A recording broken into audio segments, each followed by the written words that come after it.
Hey guys, today I'm going to be talking to you about the development of editing.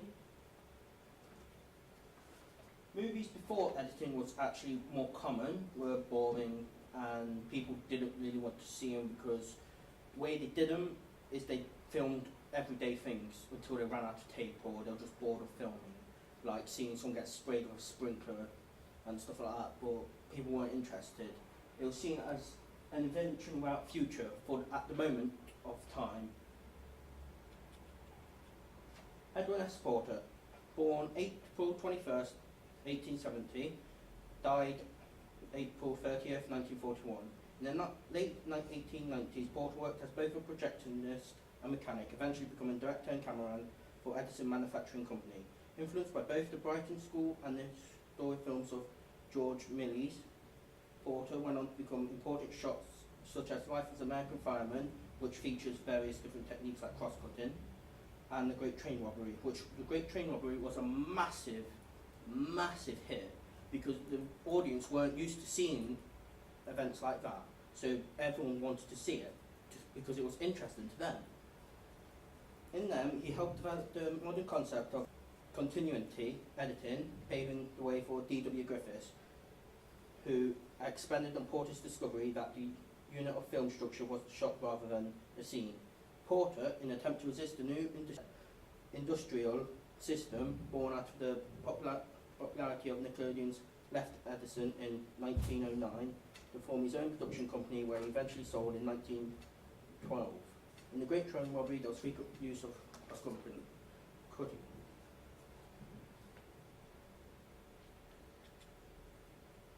D.W. Griffiths, born 22nd January 1875, died in 23rd of July 1948. Young Griffiths grew up to be his father's romantic war stories and melodramatic 19th century literature that was eventually mould his black and white view of human existence and history. That what gave him inspiration to start creating more melodramas in the late 1920s and the early 1920s. In 1897, Griffiths set out to pursue a career both acting and writing for theatre, but the most part was unsuccessful. Reluctantly, he agreed to act in a new motion picture medium for Edwin S. Porter at the Edison Company. Griffith was eventually offered a job at the financially struggling American Mutoscope and Biograph Co., where he directed over 450 short films experimenting with storytelling techniques he would later perfect in his epic Birth of a Nation. Griffiths and his personal cinematographer G.W. Blitzer collaborated to create and perfect such cinematic devices as flashback, diver shot, the mask, and cross-cutting. In the years following Birth, Griffiths never saw the same mental success as his signature film, and in 1931 his increasing failures forced his retirement. Though hailed for his vision in narrative filmmaking, he was similarly criticised for his bland racism. That's why you wouldn't be able to see Birth of a Nation, because it was highly racist. Griffiths died in Los Angeles in 1948, one of the most dichotomous figures in film history, first great filmmaker to understand the psychological importance of editing.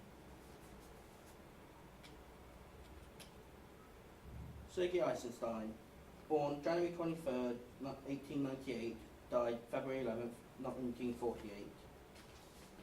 Eisenstein was a pioneer in the use of the montage. Lev Kuleshov, two of the earliest film theorists, argued that montage was an essence of cinema.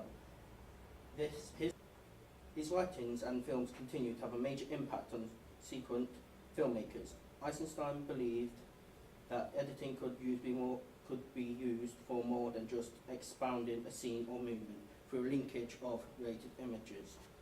Montage. Eisenstein felt the collision of shots could be used to manipulate the emotions of the audience and create film metaphors. He believed that an idea should be derived from juxtaposition of two independent shots, bringing elements into collage into film. He developed what he called methods of montage. The five methods of montage is metric, rhythmic, tonal, overtonal, and intellectual. Lev Kuleshov, born January 1st, 1899, died March 30th, 1970. In 1916, he started his career as a set designer at the Moscow Film Studio of Alexander Konzonkov, and occasionally acted in some of his productions. He played a young lover opposite Emma Buer, a stunning beauty whom he truly fell in love with, even before the film started. There was silent film for a look. Watching himself on the silver screen, young Kuleshov was disappointed with the comic effect of his acting conflicted with the naturalism of his true feelings. He decided to focus on directing and develop a style of his own. His new friend, experienced filmmaker Akramovich Ashmin, introduced him to American School of Filming, making now Kuleshov fell in love with Hollywood. The Kuleshov effect is using the Pavlovian physiology to manipulate the impression made by an image and thus spin the viewer's perception of that image. To demonstrate such manipulation, Kuleshov took a shot of the popular Russian actor Ivan Mozhulkin's expressionless face from a silent film he had to be destroyed by Soviet officials. He then edited the face together with three different endings: a plate of soup, a seductive woman, and a dead child in a coffin. Kuleshov demonstrated the effect of editing that was successful used in montages such as The Battleship Potemkin, which was his most successful film, and The End of St. Petersburg. When he did the Kuleshov effect, this gave the audience more emotions. For the plate of soup, he shows desire to have that plate of soup. When he saw the seductive woman, he saw love for that woman. When he saw the dead child in the coffin, he saw sympathy. Verna Fields and Margaret Booth. Verna Fields was born March 21st, 1918, and she died in November 30th, 1982.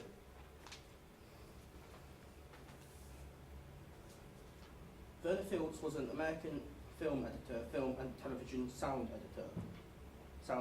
educator, and film entertainment industry executive. In the first phase of her career, from 1954 throughout to about 1970, Fields mostly worked on smaller projects that gained little recognition. She was the sound editor for several television shows in the 1950s. She worked on independent films, including The Savage Eye in 1959, on government-supported documentaries in the 1960s, and some minor studio films such as Peter Bogdanovich's first film, Targets. For several years in the late 1960s, she was a film instructor at the University of Southern California. Her one major studio film, El Cid, led her to the only industry recognition in this phase of her career. She was the 1962 Golden Reel Award for sound editing. Fields came into prominence as a film editor and industry executive during the New Hollywood era, 1968-1982. She had established close ties with directors Peter Bogdanovich, George Lucas, and Steven Spielberg. She also edited great films such as What's Up Doc, American Graffiti, and Jaws. Fields brought a level of recognition appears to be unique among film editors.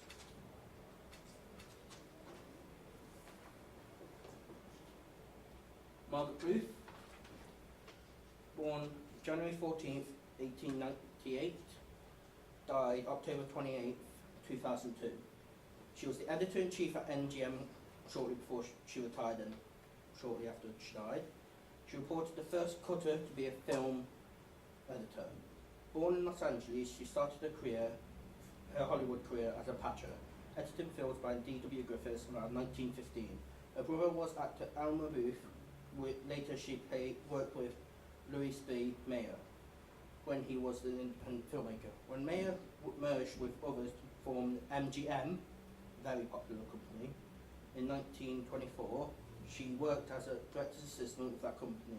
She edited several films such as Greta Garbo, starring Greta Garbo, including Cameo. Booth later edited such diverse films such as Mutiny on the Bounty, which she was nominated for an Academy Award.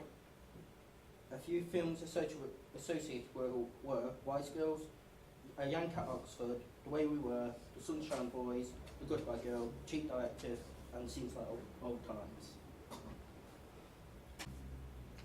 The first editing technique I'm talking to you about is the 180-degree rule, which is a basic guideline for for actors in scenes between which regards the on-screen spatial relationship between a character and another character, or a character and an object within a scene.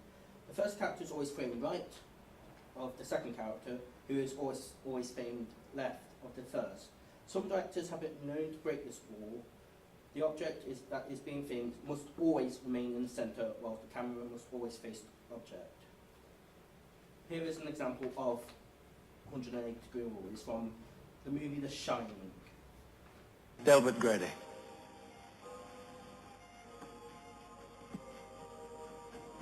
Grady? Yes, sir. Now that you've watched that, I'm going to move on to eyeline match, which is here. An eyeline match is a film editing technique associated with the continuity of film editing, of the continuity of editing system. It is based on the premise that the audience will want to see what the character on screen is seeing. The eyeline match begins with the character looking at something off screen, followed by a cut to the object or person at which he or she is looking at. Cross-cutting. Two screens interact to establish continuity. It's simultaneous action, commonly used in film scenes to show non-verbal reactions of the characters. Cross-cutting is an editing technique most used in films to establish action occurring at the same time in two different locations. Like in the movie in Inception, when you've got the bike chasing the car, and then you've got the other scene next to it, which is a guy beating up the people in the hotel. The example will be shown.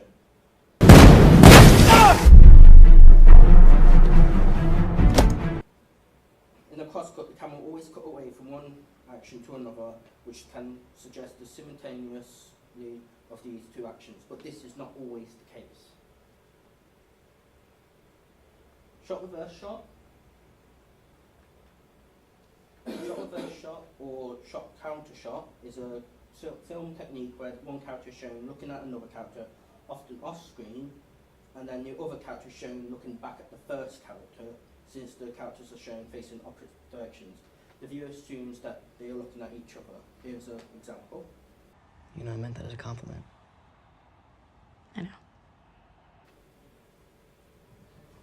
Jump cut. A jump cut is a cut in film editing in which two subsequential shots of the same subject are taken from camera positions that vary only slightly.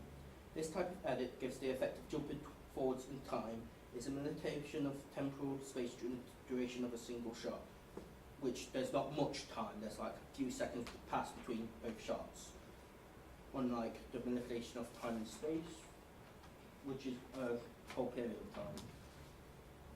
This kind of shot abruptly communicates the passing of time as opposed to a more seamless dissolve, heavily used in films predicting Jean-Luc Godard's Breathless. When jump cuts was first used extensively, for this reason, jump cuts are considered a violation of classical continuity editing, which aims to give the appearance of continuous time and space in the story role by de-emphasizing editing. Jump cuts, in contrast, draw attention to the constructed nature of the film. Here is an example of a jump cut.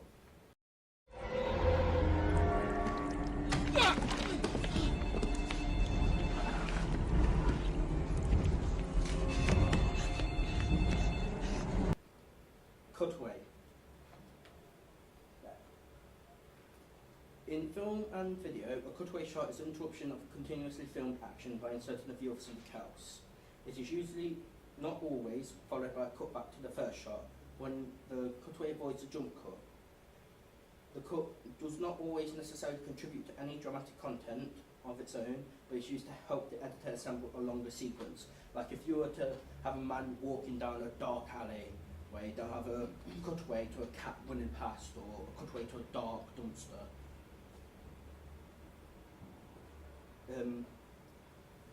It is used to help the editor for this reason, editors choose to cut away shots related to the main action. Here is an example of a cutaway shot.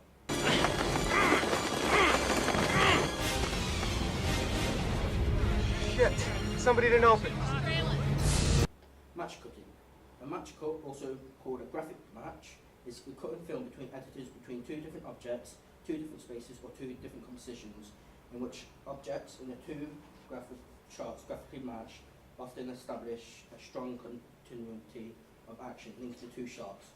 Like in this space odyssey, when you see the monkey throw the bone upwards, the cuts then to that satellite, which here's the example just in case you haven't seen your space odyssey.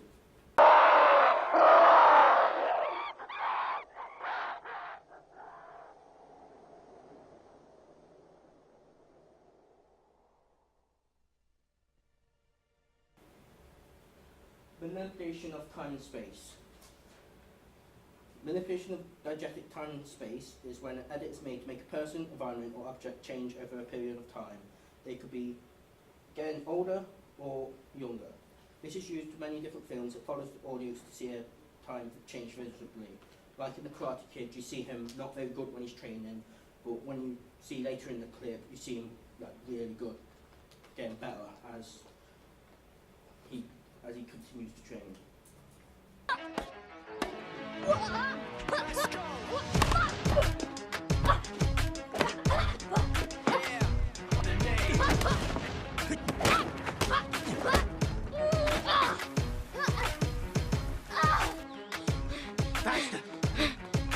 Next thing I'm talking to you about is linear versus non-linear editing.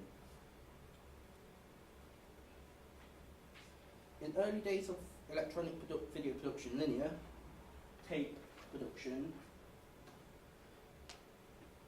editing was only the way to edit videotapes. Then, in the 1990s, non-linear editing computers became available and opened a whole new world of editing power and flexibility. Non-linear editing was not welcomed by everyone, and many editors resist the new wave. In addition, early digital videos were plagued with performance issues and uncertainty. However, the advantages of non-linear video eventually became so overwhelming that they could not be ignored. In the 21st century, non-linear gained dominance and linear editing headed towards obsolescence. During this time, the description non-linear was slowly abandoned, as it was no longer necessary. Almost all editing was now digital, and the non-linear aspect was assumed. Linear was dead. Until around 2008, we recommend that aspiring editors still made the effort to learn about traditional tape-to-tape editing, for reasons including it is simple and inexpensive. So if you're just starting out as an editor, you'd be better off going for non-linear.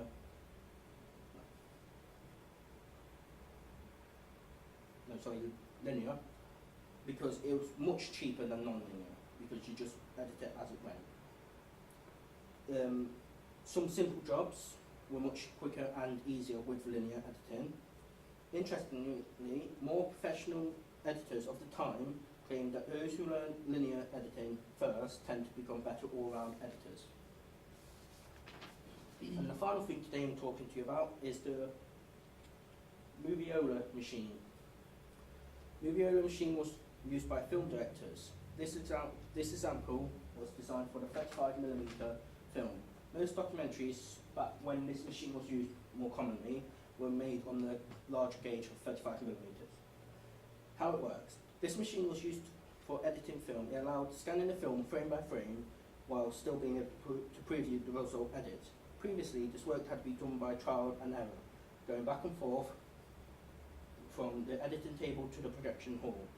The Moviola has a mechanism to manually advance, rewind the film, and an optical arrangement, example a prison, allow the operator to see directly to see the result. Edits can then be made with precision and identify exactly the frame to cut.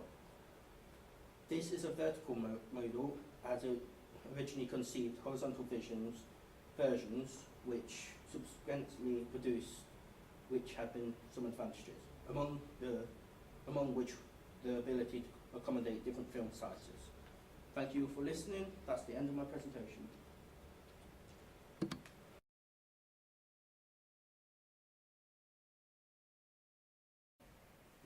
Hello. Today I'm going to be speaking to you about my short film idea, Cerulean Sniper.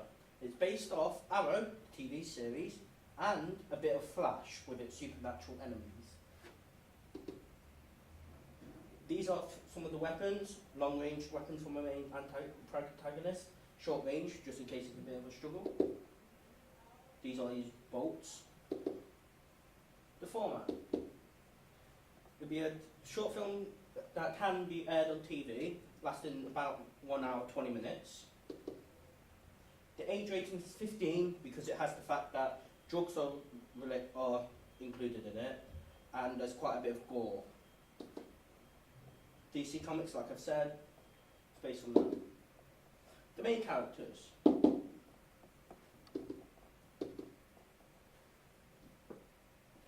You've got Cerulean Sniper. He's a descendant of Oliver Queen, aka the Green Arrow. One of his key features is that he's got a robotic left eye. This allows him to scout out the area and see if there's any enemies or any surprises that are in store for him. He has martial arts. He's been training since he was very little by his grandparents, who died in the car crash that gave him this robotic eye, because a shard of glass went right into his eye and they had to operate in order to save him. As you can see, short range crossbows here, because they're his favourite weapons. He just loves being in short range. He also tends to get drunk like Tony Stark. Also, when he's not really concentrating, he tends to play on some games he's got in his left eye.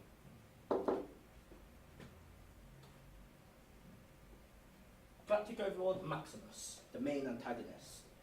Galactic Overlord Maximus is a galactic overlord who conquers planets to add to his empire. He is the most powerful overlord in the galaxy, universe in fact.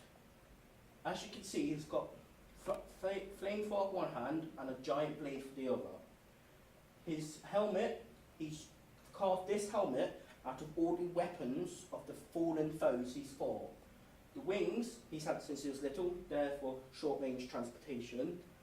He's also got a massive ship that he tends to use for long range across galaxies in order to get to locations he wants to. His target is set on Earth. He wants to conquer Earth to add to his empire, and Earth has some elements like titanium, which he's interested in, because he wants to make armour that resists every element. And if you've got titanium in there, it will resist fire. As you can see, he's quite noble, so he is obviously a noble overlord. And how he will torture someone is by melting their faces off, like he's gonna do in this short film. Right. Locations. This is Star City, where Arrow and my short film is based. In this city, it's all futuristic, set 100 years later. This is the main protagonist, Spike. This gets blown up within like 10 minutes of the actual short film. So he also gets his 2 other transportations, which I'll be talking to you about later. The next location, Galactic Overlord's ship.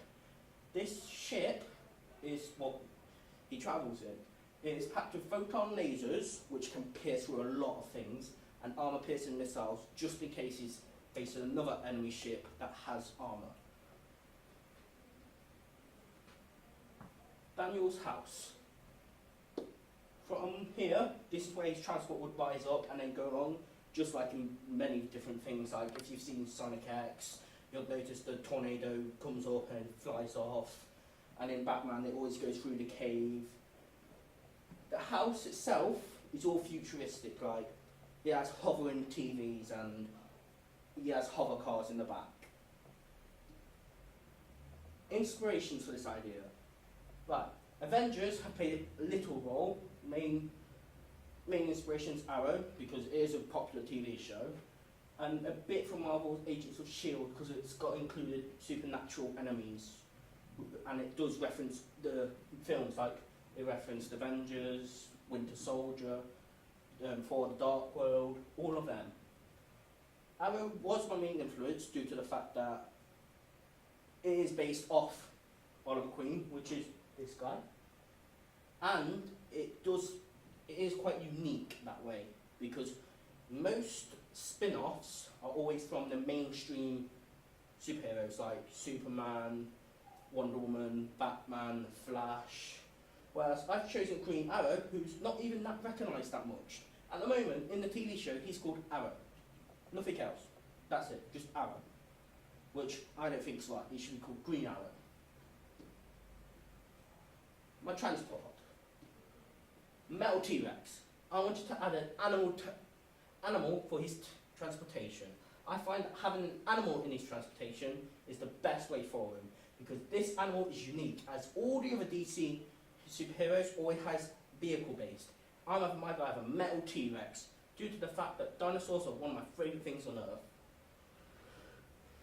Metal Pterodactyl. Both of them very good vehicles. Well, this one is packed with missiles, lasers, really like a tank, really. While this one's packed with, maybe packed with photon lasers, but it has limited flight control, which it can't go all the way up into space. It can only go about halfway there, which isn't bad, but he will use this in it to get to the ship to blow it up.